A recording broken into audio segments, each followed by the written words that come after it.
Hey everyone, hope you liked the Backgame video. Click a like on it in the end, stick with it, it gets better. Bye. So 4-1 Spinach slots. I'm going to keep pausing the video. I'm going to do it here, right? 4-1 is actually not the right play. It's 0.03, and obviously the commentators point out, like, very presciently, this is what causes the whole big caboodle, the whole backgame thing in the first place. Sander rolls. Thank you very much. Sander rolls a 4-5. So he hits and comes down, that's fine. And then it comes in with a 4-1. Complicating moves. So obviously he's going to hit. That's obviously the right play. We don't need to look at that. 4-1, it's going to hit back, that's fine. 4-1 is going to carry on hitting, but you could make the 9, but yeah, carry on hitting is right by a long way. That's what I find with these plays. Now, this is the first kind of interesting play. I thought Sander would make it. So he's got this 5-1 to play. Yeah, he can just unstack here. And so it achieves so much. Like, clearly, if the game's going to be going on for a long time, you can do this thing which is brute forcing making the points you want to make. And you can't make the 4-point because the guy's got the anchor there, but you can make the 5-point. And so the idea is that you actually slot the points in order to make them. The computer thinks it's close on ++, but it's just something to note. We will see how that theme comes up later, but anyway, Sander decides to come up to the 23-point. This is a tricky decision, which isn't really backgame related. It's sort of where you're going to get hit least, where do you want to get hit. So maybe if you wanted, you don't really want to get hit on the 20 points, so maybe you shouldn't stay there. But the computer thinks it's right to stay there. Okay, fine. So I'm getting that wrong.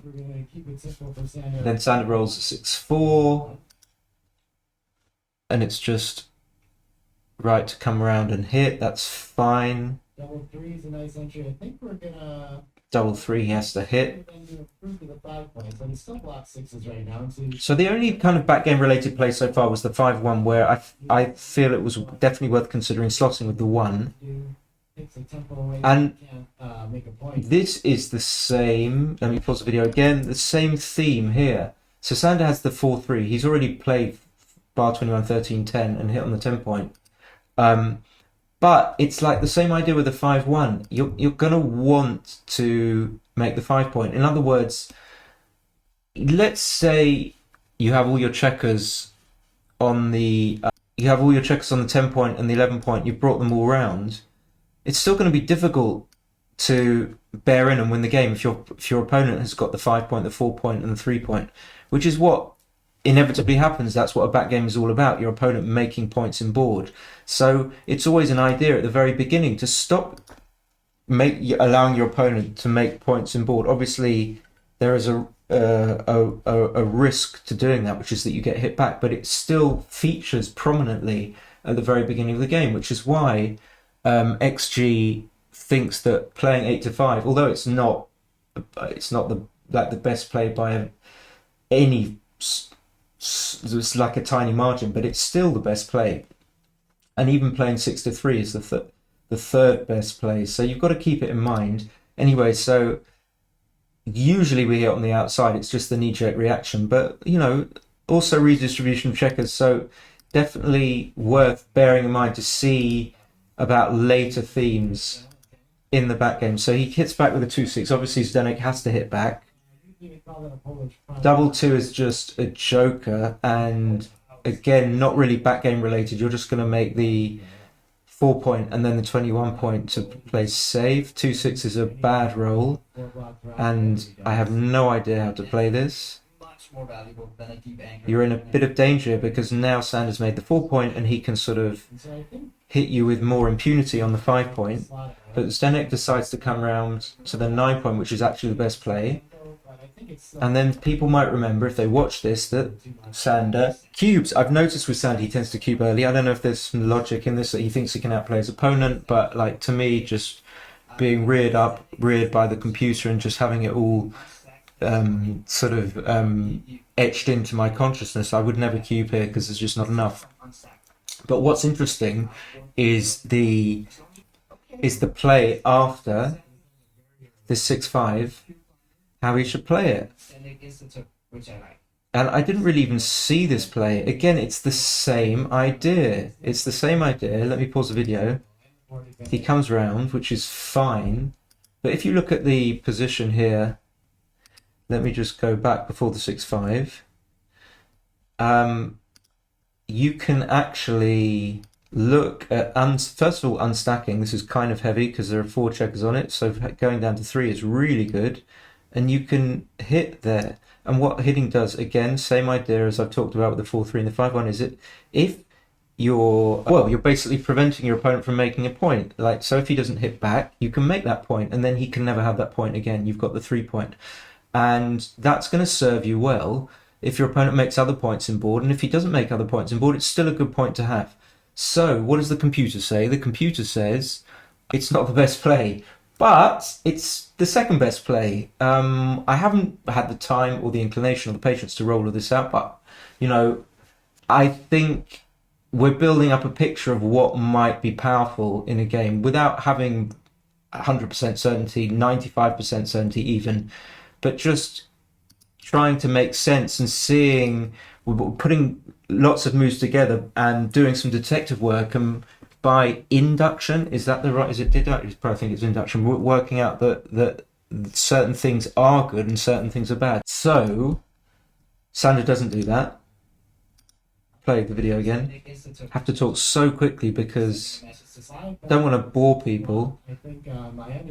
But of course, if you hit with the 5, you can't hit with the 6. So you're just not, your brain's not going to see it. Once you've hit with the 5, you know, you're like looking for the 6. And anyways, Denyek comes in with the 5. Obviously, it's forced. And this goes on to the second concept. So I did have a few concepts when I made that backgammon post. It wasn't just this DOBO, this silly acronym that I thought might arrest people's attention. But it wasn't just that concept. There were other concepts I had in mind, and this is the second concept. Is it the second concept? Yes. It is the second concept, or it's close to the second concept, and that concept is that you don't want to bring your checkers too far forward.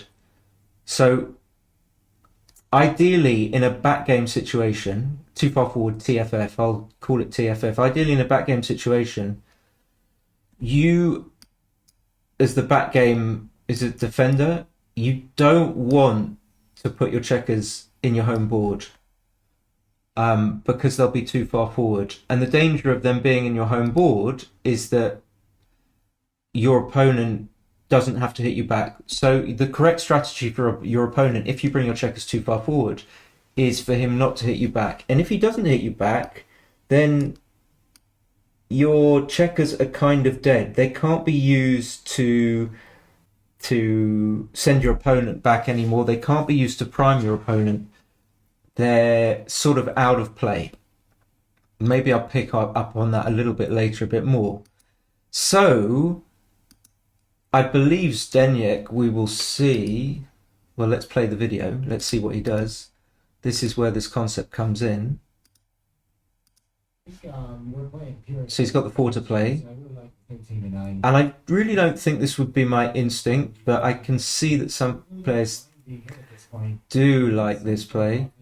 I think Nick is saying that this is a very interesting position. So Marc says it's an interesting position. So Zdeněk does hit, and this play, for the reasons of being too far forward, I don't like. So what happens, like I was alluding to just 2 seconds before, what happens if your opponent doesn't hit back? Well, then this checker is not ideally placed. Let's say you keep in mind that this checker is here.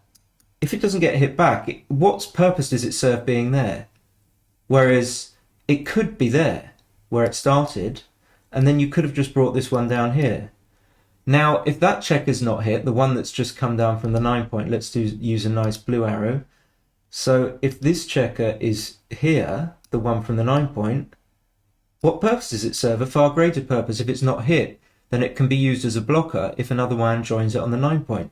So I don't like that, firstly for the reason of being too far forward. The second reason that's much more general, not particularly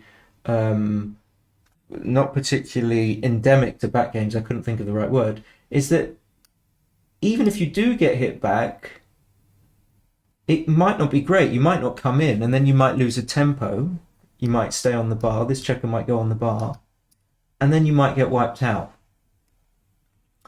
So the first reason is the one that's more critical to back games, that's more of a back game factor. So I think it all kind of starts to go wrong with this 8-4 hit. This is my contention. I mean, I'm not a back game expert, but it really feels that way. So let me go down and show the XG analysis. It's coming up in the... This is all on ++. So the computer prefers to just play 13-9, which is, yeah, I didn't see the... I mean, I've analysed this, but I'm not looking at the analysis as I do it. So anyways, Denyek hits. Let's try and get a sense of how this impacts the game. I mean, obviously it's only one game. It depends on what the guy rolls. So he does hit back. And then Sander makes this amazing play, which is not... Well, it is germane to the analysis, my bad. So he looks at playing 4-3. And what's interesting, just on just an observation, by the by, is that sometimes when you're a very strong player, you just have an instinct to make a play. You don't know why you play it. And the first instinct is often right. And that's the first thing. The second thing is, why could this play be right? And let's just have a look. Let's play the video and let's have a look after the... So he takes it back, sort of thinks, well, it can't be right to do that. It looks stupid to make to make blots in ball, but we will see why that certainly could be right. Yeah. So he played 8-7. If I go down to the analysis and look at the... So after the play, this is what it looks like. But if we go back... Okay, so Sander's going to roll a 4-1. This is the position, right? Now, obviously you're going to hit. Now, what's the idea here? The problem is that, and it doesn't even happen all the time, is that when you hit, your opponent can just come in here. And what I'm suggesting is that that's very bad for us. You do want to send checkers back, but at the same time, although it's a contradiction, you want to prevent your opponent from actually making points in your board, which is why the 4-3 play is a possibility. Because if you do that, your opponent cannot make the point in board unless he rolls a number that anchors. Which, actually, having said that, is quite a few of the numbers. 4-2, 4-3 will anchor, but then they will take checkers off other points maybe. So if he was to roll a 4-2 and you played 4-3, he would have to take the man off the 23 point to anchor on the 21. And so, just to repeat the concept, what is going on here is, like with the 4-3, like with the 5-1, you do not want your opponent to make these points, because once he makes these points, it's very difficult to force him off those points.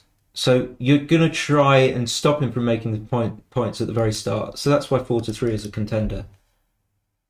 But as we know, Sander plays 8-7. Close. In our one trial sample here with the 4-1. Yeah. I mean, for example, he could roll 6-6. That's a very, very unlikely thing to happen, but in which case he can brute force him off the anchor. anyway, Zdeněk now makes the anchor. It's really helpful. And again, this concept of Time to make a prime is coming to fruition. making sure our opponent doesn't Like, get the 22. do you want to hit? It seems so normal to hit, but I don't think I would hit. I don't want to send my... Again, now, so Zdeněk's got, like, let's look. You start the game with 15 checkers, right? You're going to have these guys here. That's 7 of them. And the other 8 is very important. Is that 7? It's very important not... You're playing with 7 checkers here. You don't want any suggestion of them going TFF. You don't want them, once these checkers are like here or here, they're getting into a danger area.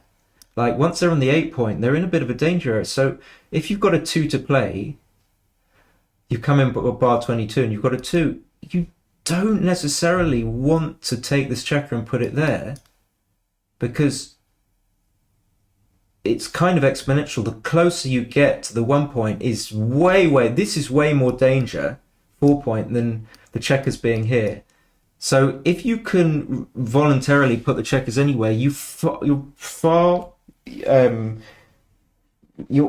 much prefer to have the checkers retarded, delayed, defrayed, whatever the right word is, deferred, like back here on the 11 point in the open board. So generally what I noticed is that obviously you're going to have to start with these guys on the mid. They can't go backwards. The best place to have your checkers, because most of the guys are going to start from the mid, is here. And just as a secondary note, I've just realized is that your opponent probably doesn't want to vacate his midpoint, because then that gives you an even better place to have your checkers forced to go to, which is the 12 point. So not too far forward. Try and keep them as far back as possible. I mean, what does the machine think? I can't remember. I think it says that this is a small mistake to play 6 to 4, and it makes perfect sense to me, which is why I made that post about makes perfect sense. And I've written a comment. I don't know why. Now you don't want to hit because you don't want your checkers too far forward, but if you volunteer in front of your opponent, then he can be forced to hit you, and not so bad. That seems reasonable. And then I put NTFF, not too far forward. So the best play is just to play up from the 24. Okay, that's a different idea, but 13-11 is still better than 6 to 4, and I would suggest that evaluation is correct. So look at this. I love the idea. Had a triple back end going on. Do not like that play. And now, so now that Zdeněk's got these anchors, it doesn't really do Sander much good to hit. And now I'm only just seeing this at the moment, which is why one trial sample.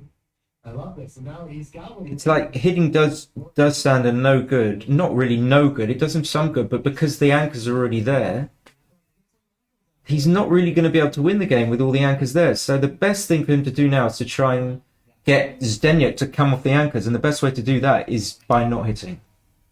So the computer confirms. Oops. The computer confirms that hitting is not the right idea. I mean, what's the worst that can happen? I guess Sander doesn't really want Zdeněk to make the 4 point, but he doesn't often make the 4 point. He only makes it with 4s and 9s and double 6, whatever. But I think he's more likely than not to make the 4 point, and making the 4 point isn't so bad for Sander. So I see why you don't want to hit in this position. It's kind of defined now. The anchor's already there. And now Zdeněk rolls the 2-1. So don't see why you wouldn't. And now I like this play.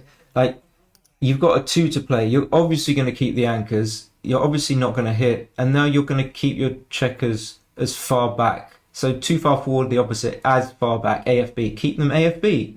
Coming in and playing 13-11 seems to be the right play. And the computer confirms that it is. So let's carry on. Yeah. What else can we do, essentially? We want all our checkers working together. 5-2 is like a mystifying roll. So what's the idea here? Like, well, just nothing really you can do here. You kind of want Zdeněk to come off his anchors, but he's not going to come off his anchors unless he's forced to. It's interesting because I remember Nick said this is a whiff, a bit of a whiff, but actually you don't mind not covering. And I only know that from the next 5-4, I think, which Sander rolled in move 12, where he didn't cover, and it was amazing to me. But it made sense. There's no need to cover because your opponent isn't going to want to hit you if you volunteer checkers on the 9 point. We'll see exactly what I mean in a bit when we come to that move. But my point is, not such a big deal not to be able to make any points here. Perhaps you just come out from the back, play 23-16, try to keep yourself flexible, stop your opponent from priming you.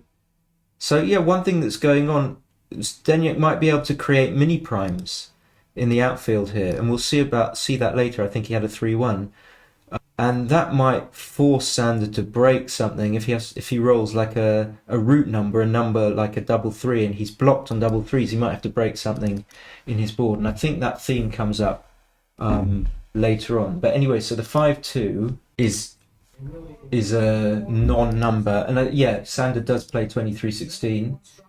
Seems to be fine.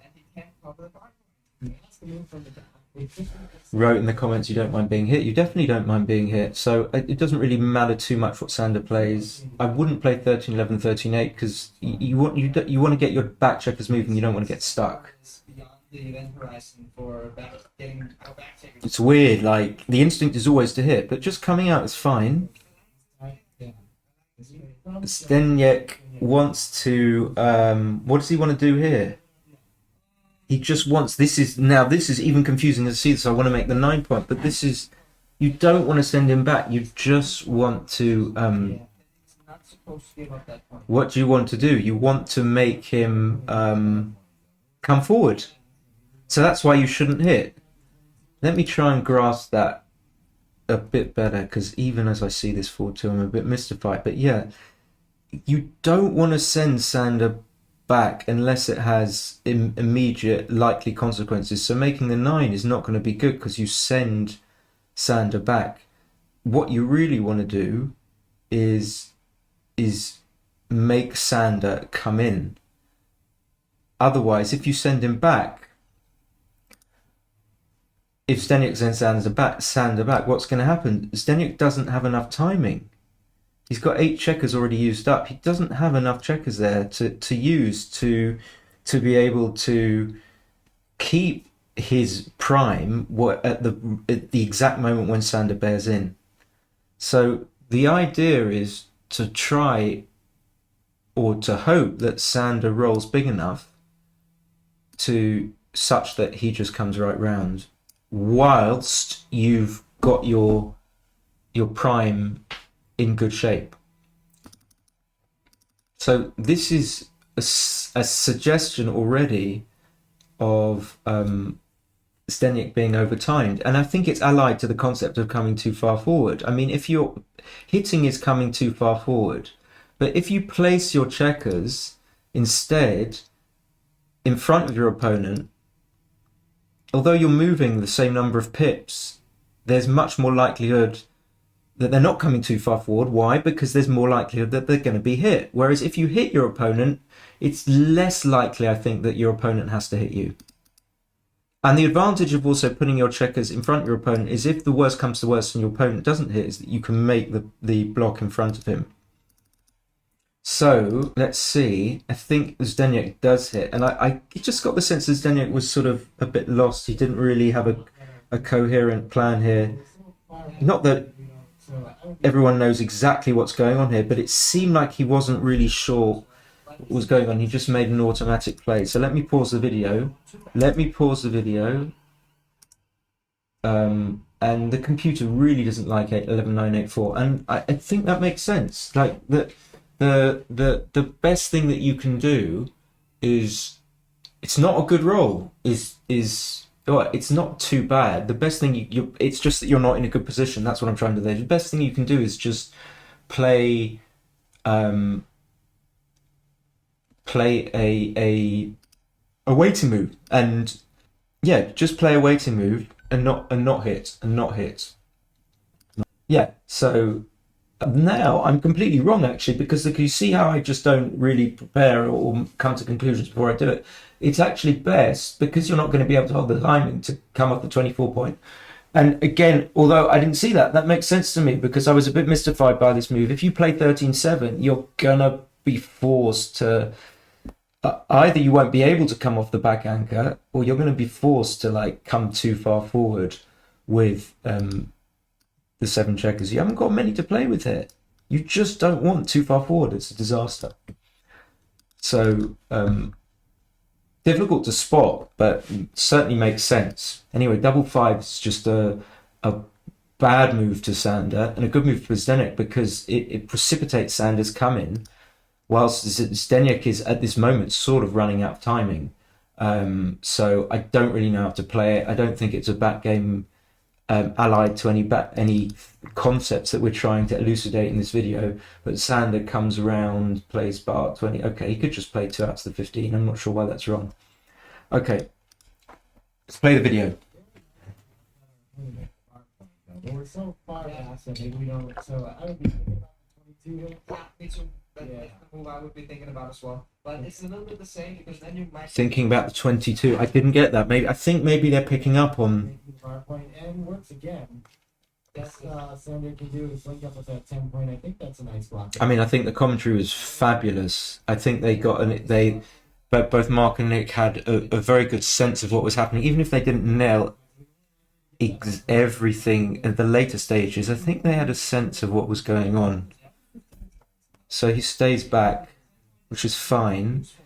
And then at 6-1, let me pause the video. So what are we going to do here? So again, we're coming forward. We're in danger. We've only got 4 checkers now. 3, 4. So how do we make the play? Well, we know that we're in danger, but it doesn't mean that we go berserk. Like, it's still tenable, the position, I believe. And going berserk, I think, is just playing 6 to 5. If we note that we can still just about hold the position, or at a later stage play a 4 to the 20 point, then we can probably find this normal play, playing 13-7, 9-8, keeping the checkers as back far as possible. So just to firm up on that concept of too far forward, we notice that a 6 here is a bad roll, because the 6 brings this checker all the way here when it could be here, here, here, or here. So small numbers are way, way better than big numbers. The 6 is a really bad number.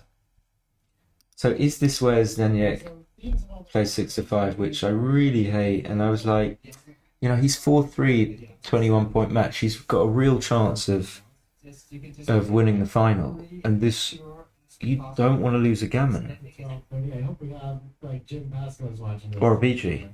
He's probably begging someone to break the 6 point right now. It just doesn't really make sense to break the 6 point, because Sander could just miss him for starters. He could just miss. So what could happen if Zdeněk plays 6 to 5, Sander should just come in with a number like a 3-5, and he's just going to jump over. He's just going to leave those checkers here, in which case those checkers are just like too far forward. So what have you gained by playing 6 to 5? Not really that much, but what have you lost? Well, you have stopped. You've given Sander a chance, I believe, although I might be wrong about the maths, of not sending you back. But if you play this 13-7, 9-8 jobby, if you play that, and if I take it back, so this is before the play. If you play 13-7, 9-8, then, you know, if Sander rolls like a double 2, double 3, double 4, is he not forced to hit? I think so. I think you're more likely to get hit if you play the 13-7, 9-8. But if you make Zdeněk's play, 13-7 and 9-8. By the time for anything else. first of all, might get missed. Let me wait till he puts it on the board. But the other thing that happens, I can't wait, is that you might get the front checkers hit rather than the back checker. So if you do this, the checker that you really want to get hit is the one on the 4 point, because that's the one that's too furthest forward. Again, not too far forward. But the problem of doing that is that you're not assured of being hit on the 4 point. Okay, he just takes his time. He does do it. Okay. Your checkers are queuing up, or you're not going to be left with a blot on like the deuce or something like this. But you really like them all work. So, you know, you want to, like I said, you want this checker to be hit, then this checker, then this checker. But if your opponent rolls like a 4, let's consider the 4s. So 1-4 he doesn't have to hit, 2-4 he doesn't have to hit, 3-4 he doesn't have to hit, 4-4 of course he has to hit that, 5-4 he can just hit the guy on the 5 point, and 6-4 he can just hit the guy on the 6 point. So the only roll whereby he has to hit the checker that you don't want to be hit after you make this play is double 4, which is like, it shows you don't really gain at all by making this play at all. In fact, you lose out a lot. Get all of your checkers recirculated, that's your best chance at having a snake. Yeah, no. But you're not. That's the whole point. You don't get your checkers recirculated by making this move. You make it less likely, and it's like Sanders sort of genuinely congratulating, and we're happy to see that. But it's just not. It's not the right move. So 5-4, he hits the right guy. You don't want to hit the guy. His instinct's absolutely right. And now this is an amazing, beautiful play. Such foresight, like, never see this over the board. Like, just not making the 7 point. Not making the 7 point. So here's the 6-5, just in the analysis. Computer doesn't think it's terrible. Fair enough. So I'm kind of wrong. And then absolutely right to hit the guy furthest forward, as in the guy on the 5. And I can't remember where it goes from here. Doing it fresh, so amazing play though. Like I said before, so I didn't explain that. You don't mind leaving all these blocks because you black at this moment. So this is the weird thing. Sander wants to get hit, and Zdeněk doesn't want to hit him. So Zdeněk shouldn't hit, and Sander should try and entice Zdeněk to hit. Obviously, if you're playing the computer, it doesn't really. You're never going to get the computer to make the wrong move. But having said that, there might be some rolls for Zdeněk where if you leave all these blocks, Zdeněk has to hit you. Maybe something like double 6, he's going to have to hit. Whereas if you'd made the bar and you roll double 6, he wouldn't have to hit you and send you back. So Sanders still definitely wants to be set back. He wants to slow down the point at which he's bearing in all his men to the point where Zdeněk has like either got these guys way forward or he's had to break these anchors. But the human tendency is to want to bring them in as quickly as possible. No, that's not the right idea. Just wait, try and get yourself sent back. Recycle. Anyway, so Zdeněk rolls a 4-2. Again, no, this cannot be right. No, he's again sending his men too far forward. But what can he do with the 2-4? Well, he can just make the 9 point. Just, again, make the play. Is that not the right idea? That doesn't come too far forward. Yeah, the computer confirms that making the 9 point is right. So he's definitely getting the wrong idea. This is what I was alluding to in my post. It wasn't just random that Zdeněk lost this game and again, Sander correctly not hitting, doesn't want to send any of those men back. Absolutely right, or not? Don't tell me this is wrong. What have I not seen? No, he did hit. Yeah, absolutely cannot hit. You still want to precipitate Zdeněk's break. I don't understand why you would hit and send the guy all the way back. That just helps Zdeněk's timing. So 1-4 is forced, and the computer thinks it's a 0.04 mistake. Yeah, this is where it feels like that would be bigger. But, I mean, I think the computer's doing well here. Much better than any of us. 4-1, obviously. Now you definitely, this is just to illustrate, to cement this concept. What would be really bad is to, like, bring this down unnecessarily. Coming too far forward. Much better if you're coming forward. And it's, again, exponential. Is coming forward to here is way better than coming forward to here. Than coming forward to here, which you can't come forward to. And so soon, when you get into coming forward to here, this is like way more dangerous. This is like arrows indicating danger. So any opportunity for you to only have to come forward to here, which Sander gave him the opportunity to do so, is very welcome for white, for Zdeněk. That's the valuable jumper on the 20 point. 3-1, so definitely not hitting. I don't know what you do with the rest of it. So that was, I think, right. Let me pause the video. Here we get to another. I don't know why I flagged this. I think doesn't really matter as long as Sander doesn't hit. Pretty confident with that. Oh no, we're not getting it to it now. And then Zdeněk has this difficult 6-5. Now this is difficult because you're either going to have to come forward with the 2 from the mid, which you don't want to do, or you're going to have to hit. But this is where I'm completely wrong. It's actually way better. But and you see how the principles Not to hit. It kind of makes sense now. Now looking at the 6-5, if you hit, you send Sander all the way back with one of these guys. So on the 10 or the 11, you send him back to 25, which is another 14 pips. It's way too much.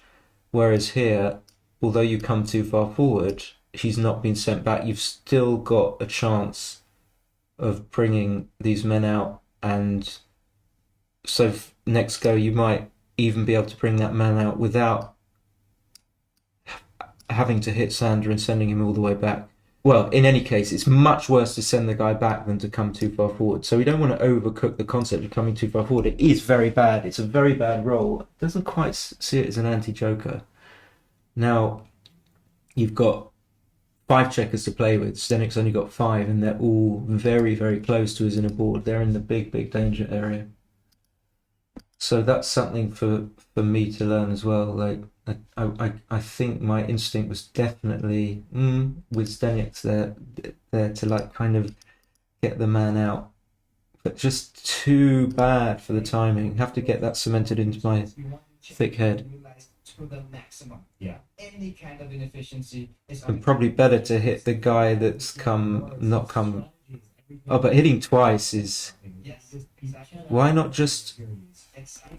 Well, let's consider that. I think the computer thinks it's better to hit twice than hit once. Why would that be? Because there's no alternative. Yeah, otherwise you have to split. Okay, you'd have to split this. I didn't see that you have to split the bar point. You'd have to break the mid. Okay, very good. Let's carry on. So he does not want to make that ugly 2-down play. I don't blame him. 5-3, so forced hit. Zdeněk wanted Sanders to roll a 4 there, but he didn't. But Sanders sent all the way back, and now this is like Zdeněk's now playing insta plays, which are completely the wrong idea. Surely we've worked this out now. So although the 6-5 was really difficult, and I would have made the same play, now Sander comes in with the 5-3. Here we're going to have the evaluation for the 3-2, and I'll put it on the, because he played it really quickly. Right, Nick. Yeah. It's all about strategy. Even safety, a normal concept of safety. And then the 3-4 here, and then like definitely again, I think we had a similar 4 to play before where you just didn't want to bring your checkers too far forward, and it's just Zdeněk's instinct to hit, but this is the worst thing you can do, and the only 4 that you can play is 13-9, and maybe even 24-20 is better. Okay, no, that's a very poor shout. 24-20 is a 0.377 blunder. So, but still 13-9, it's a big blunder. I mean, it's a big mistake to play 9-5. So, what are we learning? Like, just don't hit your opponent. That's crucial. Don't hit him when you cannot hit him. Why? Because you're coming too far forward. Why is it bad to come too far forward? Because you don't want to, you want your opponent to be coming in faster than you so that you can hold your containing possibility. Your containing possibility is your board or your prime. The faster your opponent comes in, the more likely you're going to be able to hold that. The slower your opponent comes in, the more likely that you're going to have burnt checkers. And that means a certain loss of the game. So anyway, he plays that. He hits, still quite a long way to go. We're only halfway. Stick with me. Want to play pure flex. You know, Sander can just miss if he doesn't roll a 4 or a 5. He can just miss, and now he should just make the 22, and he does it immediately. He sees it like he sees. So Sander, I'm going to say it like very, very straight up. Playing this back game way better. Obviously, they're on different sides, but Sanders clearly understands a lot of the things going on here, and Zdeněk either did at some point, but just let nerves get to him because he's a super player. He's obviously like incredible player and knows all these things way in inside out, and probably looking at this game thinking, why did I do that? It doesn't make sense. Why did I do that? But it's just, as it happened over the board, Sander played way better. Like bar 22 makes it instantly. I've written a comment. Yeah, I mean, you just stop him from like, you just don't hit. That also I was going to say you stop Zdeněk from hitting you, but Zdeněk shouldn't be hitting. So you're not making the anchor to stop him from hitting you, but you're just making the anchor because it's one of the moves that doesn't hit Zdeněk. And now, this is an interesting one. I don't feel like that can actually be right anyway. This is one that Nick said he doesn't think can actually be right. Let me go back. I think that he could be right, but then I have some logic here. Here's the start with the 2-1. Yeah. This is where my post came out on Facebook when I posted on Backgammon Strategy. This is where people think that the computer might be wrong, and there might be some truth to that, but I'm certainly going to put out the counter argument, which is that what might happen now is now you've been sent back, that the pendulum has swung, the worm has turned, that now if you get these guys hit, you've really got, although you've been retimed, you've got no checkers to contain with. So if you don't get men out eventually and bring them back in to get your container going, then you are going to lose the game, not because you've come too far forward, but because you've been overtimed.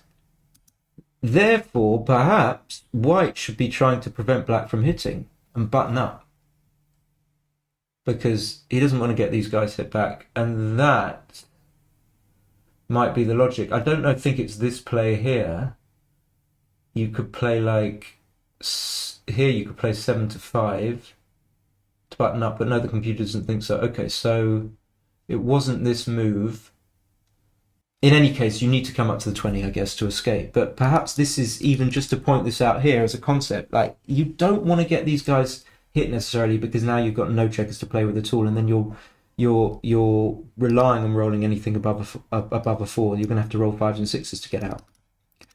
So computer prefer.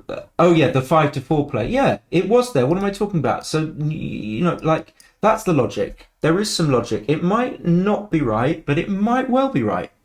Like, you first of all, double 1. You stop. Maybe. I don't know how will double 1 plays fine. The principal point is you stop yourself as white from having all those checkers sent back and being over time. So that's the logic for 5 to 4. This is where Sander rolls a 4-3. So I thought it would be right. And now, even now I'm not picking up on what I've just been suggesting. Now the computer, this is where I think, people will go, why is it hitting? Why is it hitting? Now, like I said, just repeating the point, but repetition is either boring or good for learning, or a bit of both. Now you're going to hit. Now you're going to get all those checkers sent back so that the guy's got no checkers to play with. And, and nothing. I can come back to the and thought, but okay. So which is why the computer now and I think wants to hit. actually makes a lot of sense to me. What could be right? Right. Just reestablishing, because at some And again, this would be the logic for playing safe. So Zdeněk should play 7 to 4, 5 to 4. He doesn't want to get all those guys hit now. He can still come out with the guy from the 20 point. Makes perfect sense. But if you don't button up, you get them all hit, and then you might not have any checkers in your container. I'm trying to think of the right word. So button up, play 7 to 4, 5 to 4. That's why the computer wants to do it. And 13, 10, 4 to 3 is a huge blunder. And I think some people in the comments to my post were saying, well, it doesn't make sense to why is it then it got dinged. But it makes sense. It makes sense. You don't want them all sent back, surely. I mean, tell me what you think. The purest of I'm sure. you really have to roll your prime all the way. What's the point? What's the point of this? Either. And I mean, the best thing that can happen in a way now is that Sander chooses not to hit when he can. Because then at least when you roll, you're likely to do it. You roll like a 5, you're going to be able to get more men round, and you're just about being able to hold your position. But the worst that can happen is you just get these guys sent back. Actually, I have to admit, it's not absolutely clear to me, but I'm prepared to not be sure. I'm swinging one way or the other. I'm not sure whether black would take a 5-3 or not. The computer is saying here that a good roll for black would be 5-3, or probably his best roll to send him back. But at least let's be open to the concept. That it's actually bad for white to get hit here. So presumably this is a bad roll for black. 6-2 comes in. 6-4 is going to come out. I think we're beyond the event horizon for that. 6-4 is just going to come out. And what did he do with the 4? Sorry, what did he do with the 4? Let me scoot back. Oh, yeah, and he hit. I think it's probably like a gammon reduction play and XG's value. Again, why are you hitting? You're just going to get hit back. So again, you're going to get all your checkers sent back. Yeah, this is where people are going crazy, saying the bot doesn't understand. And again, just to reinforce my thinking as I look at this, it definitely doesn't make sense to hit here, because either the guy hits you, which is not good for you, or he rolls something that doesn't have to hit, in which case you've come too far forward. So if we take the 6-4 back, and remember, just a few pips is very important. As far as the too far forward concept goes, the best checker to move would be this. If you don't want to come too far, coming forward, I'm repeating, coming forward with this checker is far better for you as white than coming forward with this one, then coming forward with this one, then coming forward with that one. Clearly you're not going to break your anchor, so therefore the best checker to come forward with is the one at the back. And once you've moved this 6, the best checker to come forward with is the one here. And also it makes the point. So that let's say your opponent rolls double 4, just consider for a second how that will play. Maybe they'll have to break his prime, so you'd get bit of extra juice from double 4. So either from a perspective of not coming too far forward, or from a perspective of not getting them hit, you definitely don't want to play 2014 10-6, which is what Zdeniak does play. Like a gammon reduction play and XG's value or something like this, but it's just. I think we're beyond the event horizon for that. Yeah. I don't think. Backgammon in this position. I'll always remember, the Marc saying event. Crazy game. So much for the low PRs. So now, this is what I talked about in the post. Now, again, it can definitely make sense to hit both, because now we just send them all back. And what's the worst that's going to happen for Sander? Zdeniak's going to have just these guys as a board, and everything else is going to be hit behind the prime. Well, it's difficult, because then Sander's going to come in, and then how's he going to clear these points? But at some point, maybe he will just have you'd be leaving shots here, and Zdeniak will only have a 2-point board, and will Zdeniak be able to hit? I'm not even sure. I don't know what the answer to that is, but it remains. What's the expression? It still stands to reason. There's still a reason why it still could, making this double hit play certainly make sense. Certainly makes sense. But Sander doesn't. Sander's still in just trying to miss him. Again, not too far forward, so presumably you want to play from the back. And now it's wrong. I don't understand that play. I could try and brute force the reason. Sometimes I do feel like I'm just working back ex post facto with the computer and just finding a reason, but doesn't seem right now, because now he brings a checker closer to the action. And I've written in the comment because leaves too many shots. Yeah, maybe it's because it leaves too many shots. Doesn't want to get hit. So that's a question mark. I don't understand that play. Maybe someone can help me out with that one. I guess you're all going to say, well, none of it makes sense. And then this accounts for all these plays here, which I might just scoot through. So Sander has a 4-2 to play, and he doesn't hit, and he should hit again to send the guy back. 4-5. Again, this is like the same thing. Do you want to come out or have to come too far forward? And Zdeněk is mystified here, but we learnt from the 6-5 that the best thing is definitely not to hit and just to come a bit too far forward. So the best play is 13-9, 10-5. And if, well, I'm not 100% sure about this, because what if you play 13-9, 10-5 and then you roll like a double 3 or something? Then you're going to have to break one of your anchors. But let's say what the logic behind this 13-9, 10-5 play is.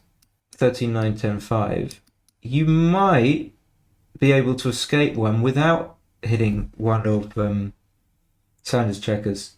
And that's really the thing you don't want to do, is hit one of Sander's checkers, send him all the way back. I believe. Sorry, going up. What do you think Zdeněk's But even if the computer's wrong, it's something we can bear in mind, like we noticed with the 6-5. We're not going to hit. That's the wrong idea. That's the wrong idea. It doesn't have to. So if you don't have to hit, I think the idea is you shouldn't. I don't think he wants. If you've got the option between coming too far forward and having to hit, you just don't hit. I really don't mind the mobility idea. So hitting is like a 0.4 blunder, huge blunder. And once you lose this is just very basic. So I know this is kind of aiming at quite a high level, but the very, very basic of backgame strategy is you just don't give up your back points. You definitely don't give up any anchors if you don't have to. You don't give up your back points. There was a move where in the middle of the game where the computer wanted to play 24-20, so it did want to give up the 24 point. But generally, there was a reason why. I can't remember. I won't go back to it. Sorry, but you have to rewind. But generally, like, you just don't give up the worst thing you can do is give up your anchors. Do anything but. So again, compute consistent, hit as many as you can. Checker's doing something, right? He's kind of out of time on the front. So I really think that Best way for Sander, just reiterating, best way for Sander to come around is hit them all. Just hit them all. Oh, this is going to come around as well. This is the interesting thing. I mean, he'll still be able to come around here, but now, by not hitting, I think it's a big mistake. Then it can just roll like a 5 and come out now. Or roll a 2-5, a 2-6. But if he'd hit, then Zdeněk wouldn't have been, it was said it would have had 2 men on the bar and would have been having to come back in. And then Zdeněk would have no timing. So I just want to recap the 4-5 for Zdeněk, where he should have played 13-9, 10-5 and not come, I think it was a really bad roll. But the 5-1's a pretty good roll for Sanders, sending him all the way back. So big blunder. And I put real Dobo only starts here in my comment box. So I think what I mean was that I only noticed here that the over timing is really only a factor here, but actually it starts a few moves back, and I didn't really notice that the over timing feature starts a long way back. So then Zdeněk rolls a 5-3. XG is just giving blunder after blunder. So In reality, we don't know. None of them XG know. well, let's see if maybe we don't know. Hold on. So 5-3. It's nice and safe for Sander. So definitely coming out. And now to stop him from getting hit, he should just make the 10 point, no? Because if he just plays 10-7, first he's coming too far forward because he's coming forward with the closer checker, and the idea is with the too far forward concept is you want to only come forward with the furthest checker back. And then also he stops himself from making it a point. And the reason why he wants to make a point is because he just doesn't want to be hit. So 13-10 is actually a way better play, and it does make sense. It does make sense to me. If I was playing this game, I'd be very comfortable to think that there was some rationale behind 13-10. So he's just leaving all these blots, and Sander can just hit them. And this is where the game just changes. Like, Sander should just be making it's a superb roll, just be making the ace point. This is why Zdeněk, this is very clear to me now. This is, or it was before the even looking at the game. Now, Sander can just destroy Zdeněk by removing the ace point as an impediment is huge for Sander. So he just should make the ace point, just make it on his head, and then he can hit like 2 as well. And this is Sander's best opportunity just to bear in while Zdeněk's got these 3 anchors. He's not going to get any better than that. You know, he's not going to be able to wait till Zdeněk breaks more of his anchors. His best option is just to bear in against the triple anchor. That's, I think, what the analysis is hinting at. You know, you can't like wish for miracles. But hitting loose on the ace point is fine, but it's just a mistake when you can make it. I like this a lot. Yeah. Yeah, well, It seems like how can we have some of the so I hate XG's top play here. I'm surprised that Marc doesn't like it, to be honest. It's very clear to me to make the ace point. Like, you don't want to, now he just rolls double 1, he just makes the anchor again, which makes no sense. You just allow him to rekindle what had already gone out. And he, again, 5-4 should be making the ace point. Big mistake. Big mistake. Doesn't want him to roll an ace and hit him back. Wants to make the ace point. So 5-6 just comes in with 1. 6-4, make the ace point. Again, this is why it would totally make sense. Now, this is what I was alluding to just before in the video and the overtiming. Now, look what Zdeněk's got. He's got like while Sander's about to bear in, obviously it's not perfect for Sander to bear against a triple back game, but it could be worse. I mean, you're only like, if you get hit, the guy's got 1 checker on 6, 1 checker on the 5, 1 checker on the 3, and 2 on the 15. I mean, what more could you want from this game? So you've just really like sucked up all your opponent's containing potential, and you've destroyed him, right? So should make the ace, and now 3-1. Now this is not really what Sander wants, because now if he hits him back, Zdeněk can just re-anchor on the 24 point. Luckily, this is just superb. Like, now, come on, you've got to make the ace. You've got to make the ace. You've got to make the ace. He still doesn't want to make the ace. Can't be right. And now people were writing in the comments that, yeah, they saw why it was right to make the ace, but it was right to make the ace before. This is why it was right to make the ace. And now 3-2, and I think finally we're coming to the end, and I can sort of, I can slow down here. What's going on?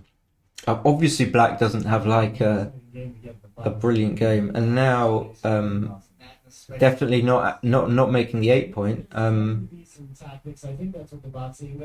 He can afford to like clear the 7 point. I'm not sure what's right with this 3-1. Just 8-4.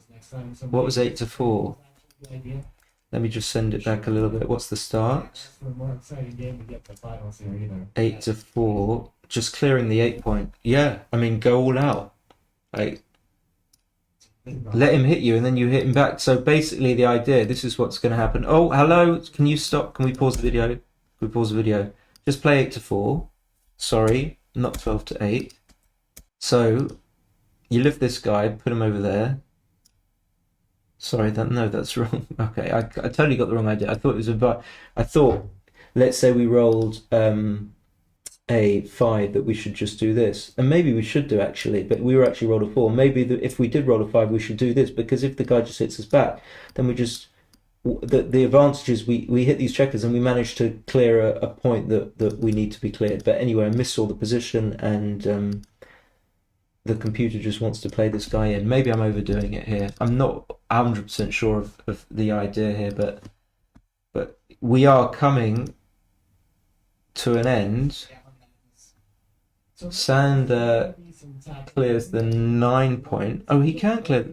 Yeah, but then you can make the 8 point, so that can't be right. Or that's a detraction to the play. So maybe clearing is actually the idea, trying to get to the bear off. I think it's just impossible.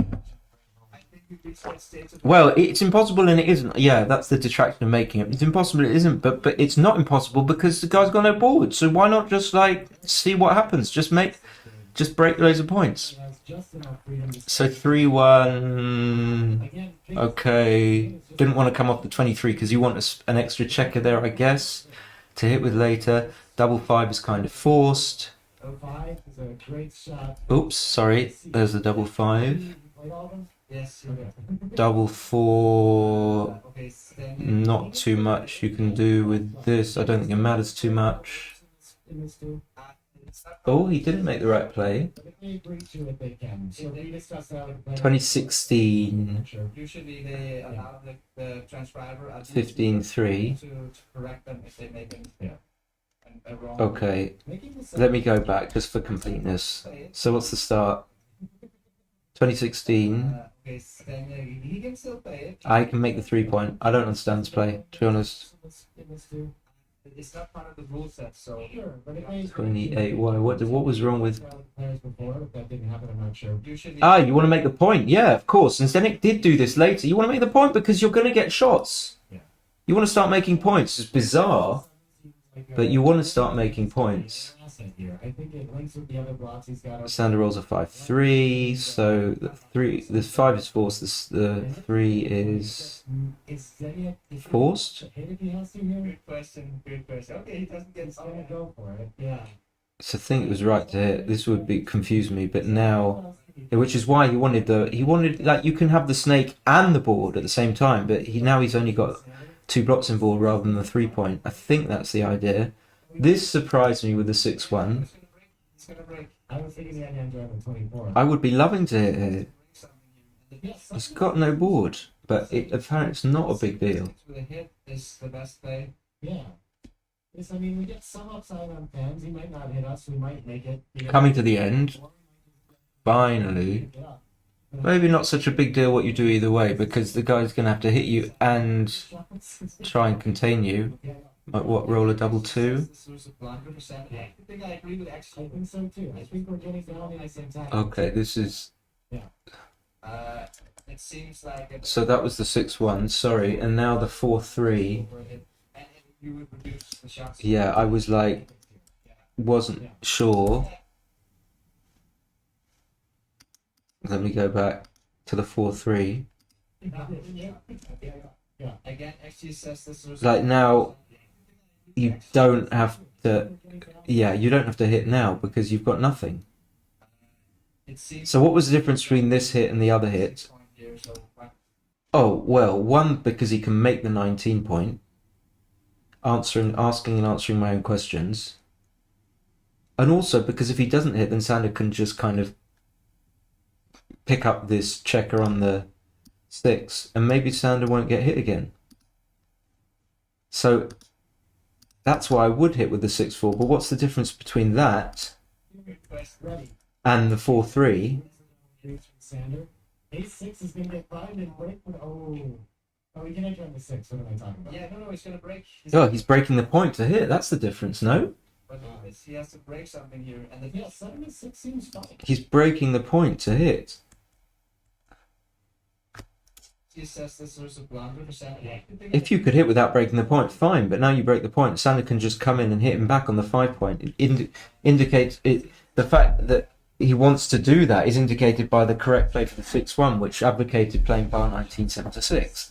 7 to 3 seems too much. I really don't think we need to say. I don't like that one. I think that's the wrong idea as I well. think we just leave the checkers kind of rolling around together. Because this point is going to be very difficult to recirculate those checkers. Okay, so now Sander's only got 2 checkers to Right. The 7 was close bring round, but the- strategic- any suggestion? Let me stop this now. The danger of Zdenek breaking the 4-3. Okay, did get some checkers hit, but he did get some checkers hit. But now Sander, has to bring these 2 checkers round, and it shouldn't be too difficult. Eventually, he'll be able to get 1 save, presumably, and if he does, then he's gonna win a gammon, and the computer basically makes him a slight underdog, but he's gonna win all of his games are gonna be gammons. So maybe that's what's going on. Like with the 4-3, fine, you send him back, but then you open up your the possibility of you getting gammoned. As soon as the guy rolls double 2, double 1, he's going to have lots of shots at it. He's just going to kill you on these points here. And this is very dangerous. So this is why it's always very bad to break anchors, especially when you've got no board. So anyway, 1-3. Very difficult. So in fact, again, I'm saying a lot of stuff which I have to take back, admittedly. So Sander's going to find it difficult to bring his checkers round, but if he does, he's going to win a gammon. Which is, you know, no spoilers, but this is what happened. So 1-3 makes the right play. Double 6, I didn't see this play at all, but it's consistent with. He makes it really quickly. I don't know if he sort of senses something. It's consistent with everything the computer's been saying. Now, if he gets a shot, he's now got some sense. First, it is important to have a board, even though all the check positions are connected. Now he's got a board, and now he's got the 7-point, so that if he hits Sander, and Sander rolls a combination of 5s and 3s, Sander doesn't come in, and that's good for you. You'd rather have that than just have no board at all and let Sander just come in, because if Sander can just come in, then he can just. It's the start of him being able to bring the checkers round. So you do want a board, even in this weird disconnected situation. It's nice when we have the flexibility to try to build 6-1 just come out, so that's going to help you escape checker. That's not a big deal. So sorry, the double 6 analysis I can get to. 6-1. A lot of checkers that you can populate the outfield with. 6-4, you can just stack them up on the 16. I mean, you don't want to. I don't think you want to get hit. I cannot think of anything. Yeah, I think we got way too much games now. Yeah, it was right to stack them back on the 16. As for this cube, So much for the. yeah, because you lose way more gammons than you win. But he is favourite. He does sense something.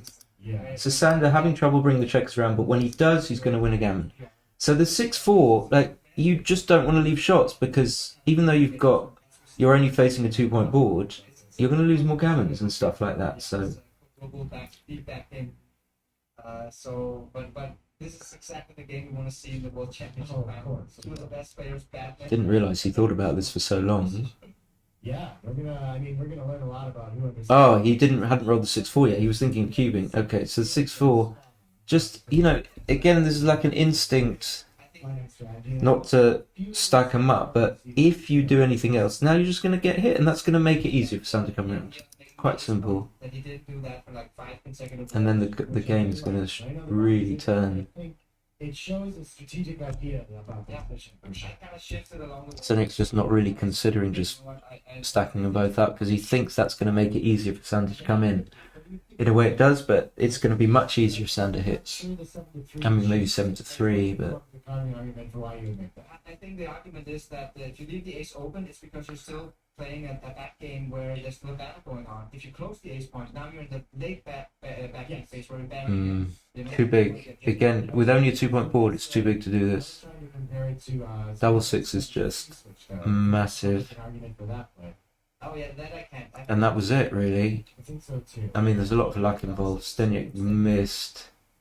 Not many things missed. 4-1. We're in the late stage of a back. Stacking 6 is the best thing It's to do. still basically 50-50 once the stand, according to the computer.